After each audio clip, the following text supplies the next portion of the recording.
Hello दोस्तों, स्वागत है आप सभी का हमारे YouTube चैनल इकरा साइंस क्लासेज में। आज के इस क्लास में हम लोग बात करेंगे ह्यूमन फिजियोलॉजी के एक बहुत ही महत्वपूर्ण टॉपिक ब्लड के बारे में। ब्लड क्या होता है, इसका फॉर्मेशन कहाँ होता है, इसका कंपोजिशन किस प्रकार का होता है, इसके अलावा ब्लड जो है इसके क्या क्या कार्य हैं, इसके फंक्शंस क्या क्या हैं, इन सारे सवालों के जवाब आज की क्लास के माध्यम से हम जानेंगे। तो चलिए शुरू करते हैं। आज का अपना टॉपिक है ब्लड अर्थात रक्त।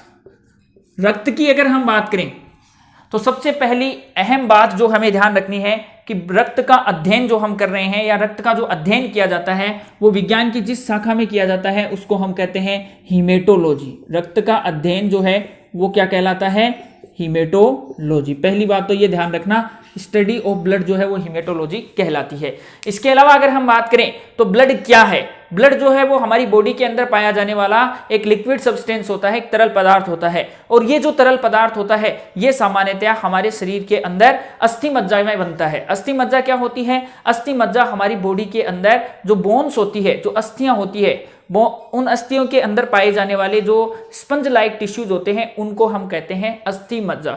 उन अस्थि मज्जा के अंदर सामान्यतया ब्लड फॉर्मेशन करने वाली सेल्स पाई जाती है जिनमें जो है रक्त का निर्माण होता है। तो रक्त का निर्माण जनरली अगर पूछ लिया जाए तो अस्थि मज्जा में होता है। अस्थि मज्जा सामान्यतया अगर हम बात करें तो हमारी जो लॉन्ग बोन्स होती है, हमारी जो लंबी अस्थियां होती है, जैसे फीमर है, इसके अलावा जैसे ह्यूमर्स है, इनके अंदर जो है ब्लड का फॉर्मेशन, इसके अलावा वर्टिब्रेट कॉलम है, इनके अंदर जो है अस्थि मज्जा पाई जाती है, इसमें ब्लड का फॉर्मेशन होता है। इसके अलावा लंबी अस्थियों के अलावा जो फ्लैट बोन्स होती है, फ्लैट बोन्स यानी चपटी अस्थियां, जैसे हमारी पसलियां है, स्टर्नम है, इनके अंदर भी सामान्यतया अस्थि मज्जा पाई जाती है और इसमें ब्लड का फॉर्मेशन होता है। तो अगर पूछ लिया जाए रक्त का निर्माण कहाँ होता है तो अस्थि मज्जा में होता है। इसके बाद अगर हम बात करें तो यहाँ पे एक बहुत ही महत्वपूर्ण चीज है, वो ये ध्यान रखनी है कि भ्रूणावस्था जब होती है, यानी जब बच्चा माँ के पेट में होता है भ्रूणावस्था में, उस स्थिति में ब्लड का फॉर्मेशन जो है वो सामान्यतया स्प्लीन के अंदर होता है। तिल्ली जिसको हम कहते हैं, जिसके बारे में हम पढ़ चुके हैं, उसके अंदर ब्लड का फॉर्मेशन होता है। फर्टिलाइजेशन के बाद में एक्चुअल में क्या होता है, जो ओवम जो होता है, अंडाणु जो होता है, उस अंडाणु के अंदर जो पीतक होता है, योगसेक, उस योगसेक के अंदर ब्लड फॉर्मेशन करने वाली, रक्त का निर्माण करने वाली कोशिकाएं पाई जाती है। और रक्त का निर्माण करने वाली ये जो कोशिकाएं हैं ये योगसेक से बाद में ट्रांसफर हो जाती है लीवर के अंदर। और जब लीवर जो है लगभग अगर हम बात करें तो 3 से 4 महीने तक का जो भ्रूण होता है इसमें लीवर में ब्लड का फॉर्मेशन होता है। और आफ्टर सम टाइम जो ब्लड फॉर्मेशन करने वाली सेल है वो माइग्रेट हो जाती है और इसमें स्प्लीन में चली जाती है। ठीक है, तो ध्यान देना है कि ब्लड का फॉर्मेशन भ्रूणावस्था में तो होता है स्प्लीन में, और लीवर का आ जाए तो लीवर और स्प्लीन दोनों के लिए अगर आ जाए कि लीवर में भी होता है स्प्लीन में भी हो जाए, दोनों के लिए बोथ ऑप्शन आ जाए तो बहुत सही होगा। तो ध्यान रखना है कि ब्लड का फॉर्मेशन लीवर में भी होता है और स्प्लीन में होता है, लेकिन जनरली पूछ लिया जाए लीवर और स्प्लीन में से किसी को एक को सिलेक्ट करना है तो स्प्लीन में होता है। तो ब्लड का फॉर्मेशन यानी निर्माण, रक्त का निर्माण, रक्त का निर्माण जो है ये होता है अस्थि मज्जा में, बोन मेरो में। इसके अलावा ध्यान देंगे भ्रूणावस्था में, इन फीटस स्टेज, भ्रूणावस्था में रक्त का निर्माण जो है वो होता है लीवर में, इसके अलावा स्प्लीन में, प्लीहा, तिल्ली जिसको हम कहते हैं। ठीक है, इसके बाद अगर हम बात करें तो ब्लड जो है ये क्या होता है? ये हमारी बॉडी के अंदर पाया जाने वाला एक टिश्यू है, यानी एक उत्तक है। और कैसा टिश्यू है? लिक्विड स्टेट में पाया जाने वाला, तो तरल संयोजी उत्तक होता है। संयोजी उत्तक है, ध्यान रखना है। उत्तक जो है वो 4 प्रकार के होते हैं, जंतुओं में 4 प्रकार के उत्तक पाए जाते हैं, उनमें एक उत्तक होता है संयोजी उत्तक। तो रक्त भी एक प्रकार का संयोजी उत्तक होता है। तो ब्लड जो है वो एक तरल संयोजी उत्तक है, यानी लिक्विड कनेक्टिव टिश्यू है, संयोजी उत्तक। इसके बाद अगर हम बात करें तो नेक्स्ट आता है ब्लड की मात्रा। मतलब हमारे शरीर में जो है एक सामान्य व्यक्ति में रक्त की कितनी मात्रा पाई जाती है? तो एक सामान्य मनुष्य में रक्त की जो मात्रा होती है वो लगभग 5 से 6 लीटर होती है। ठीक है, 5 से 6 लीटर होती है नर में, और लगभग 4.5 से 5.5 लीटर जो है ये होती है मादा में। 4.5 से 5.5 लीटर ब्लड जो है वो एक स्वस्थ मादा में पाया जाता है। और ये टोटल कुल शारीरिक भार का जो है लगभग 7 से 8% होता है। कुल शारीरिक भार का 7 से 8% ब्लड जो है वो एक सामान्य मनुष्य के अंदर पाया जाता है। इसके अलावा ध्यान देंगे ब्लड का फॉर्मेशन जो है, ब्लड का जो निर्माण, जैसे हमने कहा बोन मैरो में होता है, तो ब्लड के निर्माण की जो क्रिया होती है, ब्लड का निर्माण क्या कहलाता है? तो ब्लड का निर्माण कहलाता है हीमोपोइसिस। हीमोपोइसिस, ध्यान देंगे ब्लड का निर्माण जो है ये हीमोपोइसिस कहलाता है। हीमोग्लोबिन के लिए आया है, हीम का मतलब ब्लड और पोइसिस का मतलब होता है फॉर्मेशन, ठीक है। तो रक्त का निर्माण क्या कहलाता है? हीमोपोइसिस। इसके अलावा ध्यान देंगे हमारे जैसे मतलब अगर हम बात करें तो ब्लड का जो कलर होता है वो सामान्यतः रेड होता है। तो रेड क्यों होता है? वो इसके अंदर पाया जाने वाला एक प्रोटीन युक्त वर्णक होता है जिसका नाम है हीमोग्लोबिन। हीमोग्लोबिन जो होता है, इस हीमोग्लोबिन के कारण ब्लड का रंग जो है वो कैसा होता है? लाल। हीमोग्लोबिन क्या है? ये ब्लड में पाया जाने वाला प्रोटीन युक्त वर्णक है। प्रोटीन, ये क्वेश्चन बहुत बार पूछा जाता है, हीमोग्लोबिन क्या है? प्रोटीन, विटामिन, कार्बोहाइड्रेट, वसा क्या है? तो हीमोग्लोबिन एक प्रोटीन होता है, ठीक है। इसके बाद अगर हम बात करें तो हीमोग्लोबिन के अंदर कौन सी धातु पाई जाती है? तो जनरली हीमोग्लोबिन जो है इसके केंद्र के अंदर आयरन धातु पाई जाती है। हीमोग्लोबिन में कौन सी धातु पाई जाती है ये भी ध्यान रखना, बहुत बार पूछा जाता है। आयरन धातु जो है वो हीमोग्लोबिन में पाई जाती है। आयरन की कौन सी स्टेज? Fe+2। Fe+2 आयरन जो है ये डबल वैलेंसी दर्शाता है, दो संयोजकता जो है वो दर्शाता है, ठीक है। तो ध्यान रखना इसमें से जो +2 स्टेज है आयरन की वो जो है हीमोग्लोबिन के अंदर पाई जाती है, जिसको हम कहते हैं फेरस। इसके बाद अगर हम बात करें तो हीमोग्लोबिन का क्या कार्य होता है? तो हीमोग्लोबिन का हमारे शरीर में मुख्य कार्य होता है ये ऑक्सीजन के प्रति जो है बंधुता रखता है। एक चीज ध्यान रखना, हीमोग्लोबिन का कलर भी पूछ लिया जाता है। जनरली हीमोग्लोबिन के रंग की अगर हम बात करें तो हीमोग्लोबिन का सामान्यतः जो रंग होता है वो होता है बैंगनी, ठीक है। इसके अलावा अगर हम बात करें तो ऑक्सीजन की उपस्थिति में हीमोग्लोबिन का जो रंग होता है, O2 की उपस्थिति में, ऑक्सीजन की उपस्थिति में हीमोग्लोबिन का रंग जो है वो कैसा होगा? लाल होगा। ऑक्सीजन की अनुपस्थिति में यानी सामान्यतः हीमोग्लोबिन का रंग जो है वो कैसा होता है? बैंगनी। ये बहुत बार पूछा जाता है। तो हम बात कर रहे थे हीमोग्लोबिन जो है इसके फंक्शन की। हीमोग्लोबिन की ऑक्सीजन के प्रति जो है, ऑक्सीजन के साथ जो है ये बॉन्डिंग दर्शाता है, ऑक्सीजन के साथ बंधुता जो है ये दर्शाता है। ऑक्सीजन को जो है ऑक्सीजन से जुड़ने की इसके अंदर क्षमता पाई जाती है। किस तरीके की क्षमता?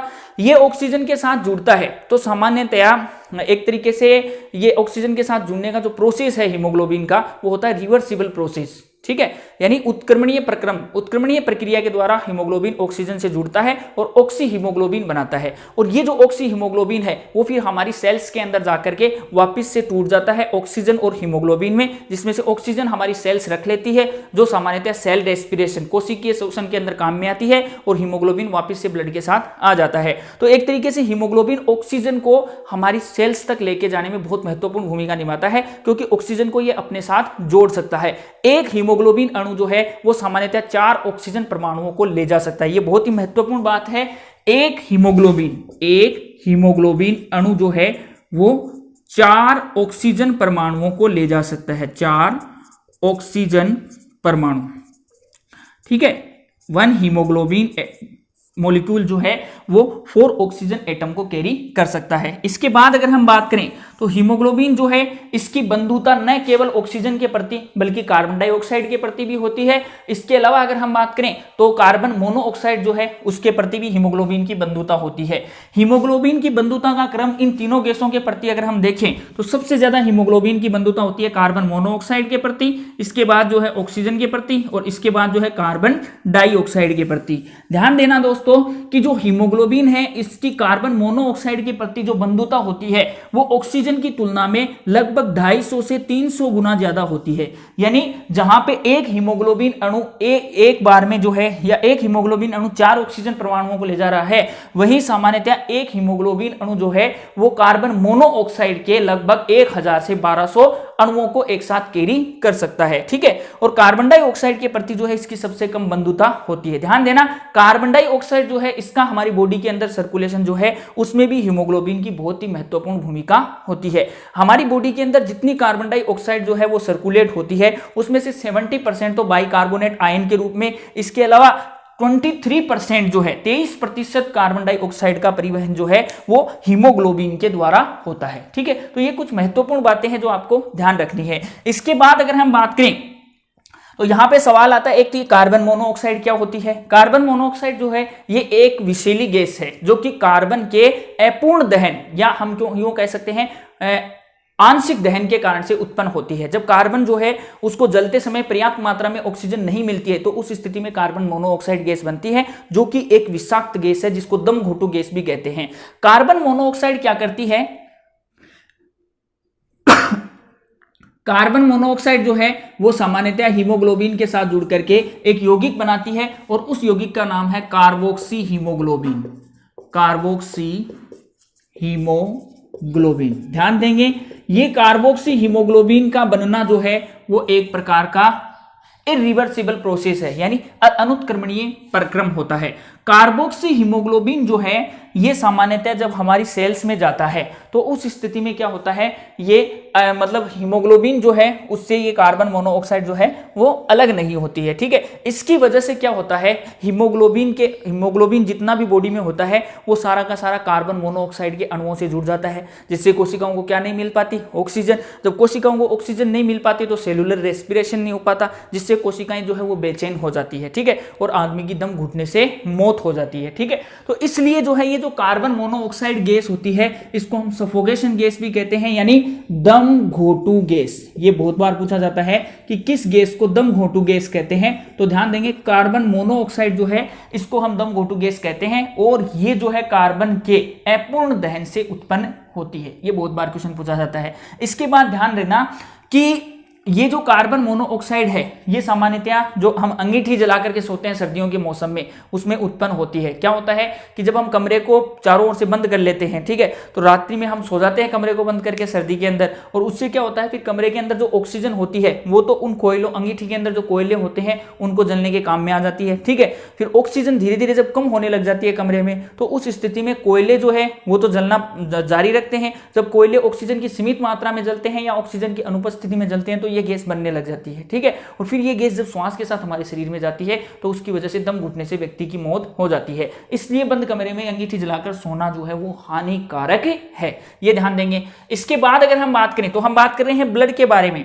एक चीज और ध्यान रखना, ये जो हीमोग्लोबिन होता है इस हीमोग्लोबिन की सामान्यतः हमारे शरीर के अंदर जो मात्रा होती है ये एक सामान्य व्यक्ति के अंदर लगभग जो है एक सामान्य मनुष्य के अंदर 16 ग्राम प्रति डेसीलीटर हीमोग्लोबिन जो है वो पाया जाता है। 14 से 16 ग्राम, ठीक है, 14 से 16 ग्राम प्रति डेसीलीटर हीमोग्लोबिन जो है ये एक सामान्य मेल के अंदर, सामान्य नर के अंदर पाया जाता है। अगर फीमेल की बात करें तो लगभग 12 से 14 ग्राम प्रति डेसीलीटर एक हीमोग्लोबिन जो है वो एक सामान्य महिला के अंदर, सामान्य मादा के अंदर पाया जाता है। ये हीमोग्लोबिन की मात्रा होगी। डेसीलीटर का मतलब होता है लीटर का 10वां भाग, ठीक है। एक लीटर में जो है सामान्यतः 10 डेसीलीटर होते हैं, ठीक है।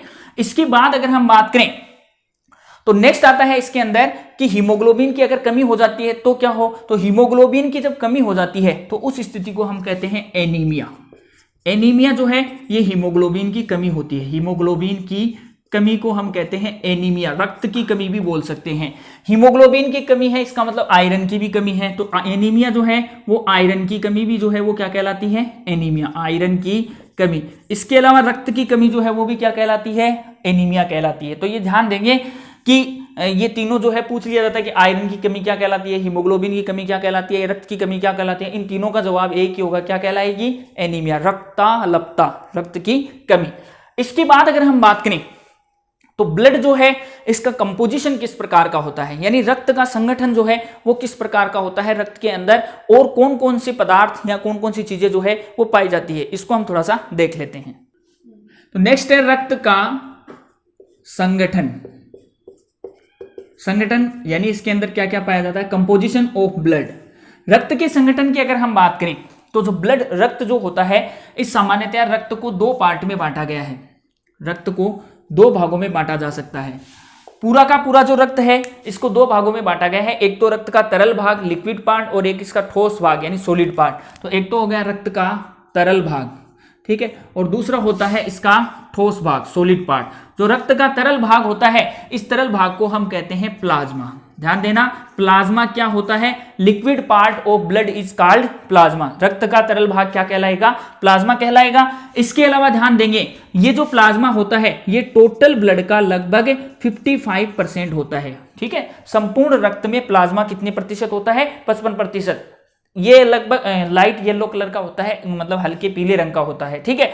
इसके बाद अगर हम बात करें तो प्लाज्मा जो होता है, इसके अलावा रक्त का जो ठोस भाग है, इस ठोस भाग के अंदर पाई जाती है आपकी ब्लड कॉर्पस्कल्स, रक्त कणिकाएं, ब्लड कॉर्पस्कल्स। रक्त कणिकाएं जो होती है वो सामान्यतया रक्त के ठोस भाग में पाई जाती हैं। रक्त कणिकाएं 3 प्रकार की होती है, RBC, red blood corpuscles, WBC, white blood corpuscles और बिंबाणु यानी प्लेटलेट्स। ये 3 प्रकार की रक्त कणिकाएं जो है वो सामान्यतः ब्लड में पाई जाती है और ये रक्त का कौन सा भाग बनाती है, ठोस भाग बनाती है। इन तीनों रक्त कणिकाओं को मिलाकर के हम कहते हैं पीसीवी। पीसीवी का मतलब होता है packed cell volume, packed cell volume. Packed cell volume का मतलब है संगठित कोशिकीय आयतन। पैक्ड का मतलब संगठित, सेल का मतलब कोशिकीय, वॉल्यूम का मतलब आयतन, ठीक है। और ये जो रक्त कणिकाएं होती है ये सामान्यतः टोटल ब्लड का लगभग 45% होती है। 55% तो क्या हो गया आपका प्लाज्मा, और शेष जो 45% पार्ट होता है उसमें क्या आ जाती है आपकी ब्लड कॉर्पस्कल्स, रक्त कणिकाएं।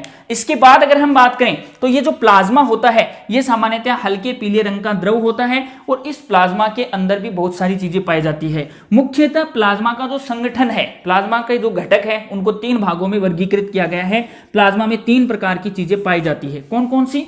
एक तो होता है प्लाज्मा के अंदर सबसे ज्यादा मात्रा में पानी पाया जाता है। वाटर जो होता है, जल जो होता है, ये प्लाज्मा में मैक्सिमम अमाउंट में पाया जाता है। लगभग 90 से 92% अमाउंट जो है वो प्लाज्मा में वाटर की होती है, यानी 90 से 92%, ठीक है। इसके बाद अगर हम बात करें तो कुछ मात्रा में जो है इसके अंदर पाए जाते हैं प्रोटीन। प्लाज्मा में पाए जाते हैं कुछ प्रोटीन। प्रोटीन जो है ये होते हैं लगभग 6 से 7% प्रोटीन पाए जाते हैं, ठीक है।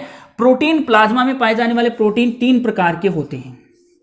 याद रखें, प्लाज्मा में पाए जाने वाले प्रोटीन 3 प्रकार के हैं। इनके अंदर एक तो होता है एल्ब्यूमिन, एल्ब्यूमिन। इसके अलावा अगर हम बात करें तो दूसरा जो प्लाज्मा का प्रोटीन है वो है ग्लूबोलिन, ग्लूबोलिन। और तीसरा प्रोटीन है फाइब्रिन, ठीक है। तो ये 3 प्रकार के प्रोटीन प्लाज्मा में पाए जाते हैं। सबसे ज्यादा मात्रा में पाया जाता है एल्ब्यूमिन, लगभग 4 से 4.5% जो है ये एल्ब्यूमिन होता है। ग्लूबोलिन होता है लगभग 2 से 2.5% और फाइब्रिन जो है ये लेस देन 1% होता है, ठीक है। तो ये ध्यान देंगे दोस्तों कि एल्ब्यूमिन, ग्लूबोलिन और फाइब्रिन में सबसे ज्यादा मात्रा में कौन होगा? एल्ब्यूमिन, और सबसे कम मात्रा में फाइब्रिन। आपको परसेंटेज वैल्यू जो है वो हो सकता है अलग अलग बुकों के अंदर अलग अलग मिल जाए, तो परसेंटेज वैल्यू पे ज्यादा कॉन्सेंट्रेट नहीं करना है। ज्यादा कॉन्सेंट्रेट इस बात पे करना है कि कौन से की अमाउंट जो है वो सबसे ज्यादा है, ठीक है। इसके बाद अगर हम बात करें तो ये प्लाज्मा के जो प्रोटीन है इनके क्या क्या फंक्शन है, ठीक है। तो एल्ब्यूमिन जो होता है, ध्यान देंगे, लिख नहीं रहा हूं मैं, इसको वैसे ही सुन लेंगे, आप समझ लेंगे। एल्ब्यूमिन जो होता है ये सामान्यतया हमारे शरीर के अंदर ये परासरण नियमन का कार्य करता है, ऑस्मोसिस रेगुलेशन का कार्य करता है। परासरण का मतलब क्या होता है? परासरण का मतलब होता है जल का जो है सामान्यतया कोशिका झिल्ली से पार होकर दूसरी जगह, दूसरी ओर चले जाना जो है ये कहलाता है परासरण, ठीक है। इसके बाद अगर हम बात करें तो ये जो परासरण की क्रिया है इसका नियमन करने वाला प्रोटीन कौन सा है? एल्ब्यूमिन। दूसरा प्रोटीन आता है ग्लूबोलिन। ध्यान देंगे, सबसे इंपॉर्टेंट फंक्शन इसका है और आपको याद भी सबसे ज्यादा यही रखना है, ठीक है। मोस्टली याद रखने वाली चीज ये ग्लूबोलिन है।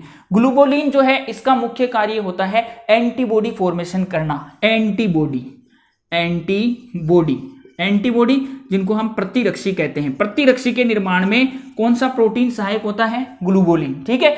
एंटीबॉडी क्या होते हैं? और 2 शब्द आएंगे आपके सामने, एक तो आएगा एंटीजन और एक आएगा एंटीबॉडी। एंटीबॉडी और एंटीजन, एंटीजन जिसको हम प्रतिजन भी कहते हैं।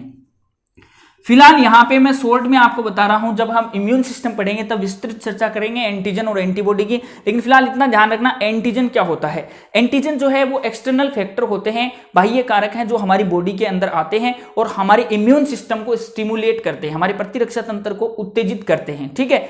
इसके अलावा एंटीबॉडी जो है ये सामान्यतः हमारी बॉडी के अंदर उत्पन्न होने वाले ऐसे कारक हैं जो सामान्यतः एंटीजन के ऊपर क्रिया करके उनको नष्ट करते हैं, ठीक है। यानी एक तरीके से देखा जाए तो एंटीजन जो है वो तो कोई बाह्य रोगाणु वगैरह हो सकते हैं जो हमारे शरीर को नुकसान पहुंचाने वाले होते हैं, और इनके विपरीत क्रिया करने के लिए हमारे शरीर के प्रतिरक्षा तंत्र द्वारा जो प्रोटीन उत्पन्न किए जाते हैं उनको हम क्या कहते हैं? एंटीबॉडी। ध्यान देना, क्वेश्चन यह आता है कि एंटीजन क्या होते हैं, यानी प्रोटीन है, कार्बोहाइड्रेट है, वसा है। तो ध्यान देना, एंटीजन और एंटीबॉडी जो है वो दोनों के दोनों क्या होते हैं? प्रोटीन होते हैं। दोनों प्रोटीन से निर्मित होते हैं, ठीक है। ये बाहर से आते हैं और ये हमारे शरीर के इम्यून सिस्टम के द्वारा इनके आने पर उत्पन्न किए जाते हैं, और ये दोनों की जो क्रिया होती है, इसको हम सामान्यतया कहते हैं कोगुलेशन कहते हैं। एक तरीके से एंटीजन एंटीबॉडी की जो रिएक्शन होती है उसको हम क्या कहते हैं, कोगुलेशन, यानी रक्त समूहन की क्रिया कहलाती है। ठीक है, इसके बाद अगर हम बात करें तो नेक्स्ट आता है आगे जो प्लाज्मा का संगठन है, इसमें प्रोटीन के अलावा एक चीज और पाई जाती है, वो है थक्का बनाने वाले कारक।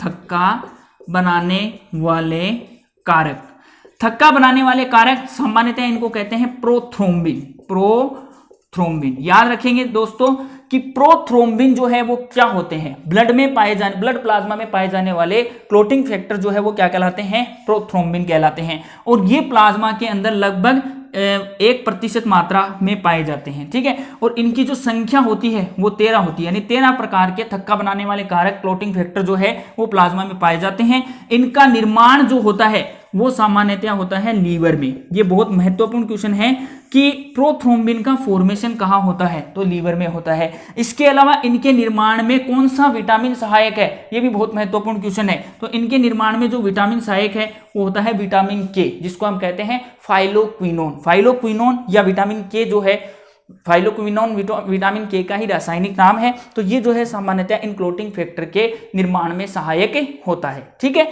तो ये तो हो गई प्लाज्मा के बारे में कुछ बातें, यानी टोटल ब्लड जो होता है उस ब्लड में से अगर आप ब्लड कॉर्पस्कल्स या ब्लड सेल्स जो होती है इनको माइनस कर दो, इनको हटा दो, ब्लड कॉर्पस्कल्स इनको हटा दो, तो आपके पास में क्या बचेगा, प्लाज्मा बच जाएगा। ठीक है, और प्लाज्मा जो है वो टोटल ब्लड का कितना होता है, 55%, या लिक्विड पार्ट जो है ब्लड का वो क्या कहलाता है, प्लाज्मा कहलाता है। इसके बाद आती है नेक्स्ट आती है ब्लड कॉर्पस्कल्स यानी रक्त कणिकाएं। रक्त कणिकाओं में ध्यान देना दोस्तों, WBC और प्लेटलेट्स, इनके अंदर सबसे ज्यादा अमाउंट में पाई जाती है RBC, उससे कम WBC, उससे कम बिंबाणु, और सबसे कम मात्रा में पाई जाती है WBC। ठीक है, हीमोग्लोबिन जिसके बारे में अभी हमने विस्तृत चर्चा की थी वो पाया जाता है RBC के अंदर। ठीक है, अब इन RBC WBC के क्या क्या फंक्शंस होते हैं, ये क्या क्या काम करती है, इनके बारे में तो हम ब्लड कॉर्पस्कल्स की जब अलग से क्लास लेंगे उसमें हम बात करेंगे। ठीक है, फिलहाल इतना ध्यान रखना है हमें कि ब्लड के फंक्शंस जो है वो क्या क्या है, रक्त के कार्य क्या क्या है। तो ध्यान देंगे, रक्त जो है वो हमारे शरीर के अंदर रक्त का सबसे महत्वपूर्ण कार्य है वो गैसों का परिवहन करना। गैसेस जो होती है उनको सर्कुलेट करने में हेल्पफुल होता है ब्लड। कैसे, हम ऑक्सीजन जो लेते हैं उसको हमारी कोशिकाओं तक पहुंचाता है। इसके अलावा कार्बन डाइऑक्साइड जो होती है उसको शरीर से जो हम श्वास के साथ बाहर निकालते हैं वो भी शरीर की विभिन्न ऊतकों से इकट्ठी करके और हमारे लंग्स तक लाने का कार्य ब्लड का ही होता है। तो गैसों का एक्सचेंज करना ये ब्लड का फंक्शन है।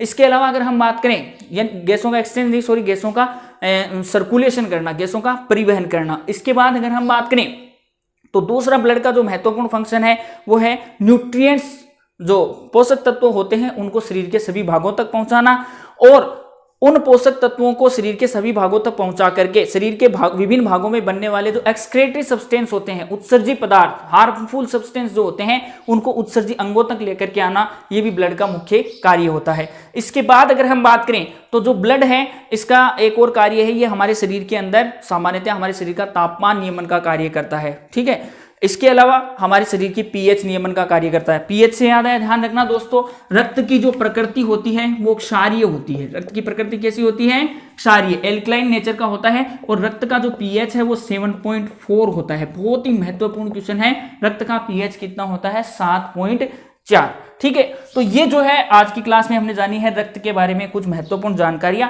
जो एग्जाम ओरिएंटेड हैं। ठीक है, और उम्मीद है ये आप लोगों के लिए एग्जाम में बहुत ज़्यादा हेल्पफुल होगी। इसके अलावा ब्लड से रिलेटेड और भी कोई अगर आपको ऐसा लगता है कि ये चीज़ आपको नहीं बताई गई है तो फिर से आप मेरे को जो है कमेंट सेक्शन में बता सकते हैं। ठीक है, ताकि मैं जो है आपको आइंदा आने वाली क्लास में वो बता सकूं। ठीक है, इसके बाद आइंदा आने वाली जो क्लास होगी उसमें हम ब्लड कॉर्पस्कल्स के बारे में एक एक करके चर्चा करेंगे। पहले RBC, WBC, फिर प्लेटलेट्स। ठीक है, तो नेक्स्ट क्लास में मिलेंगे। धन्यवाद।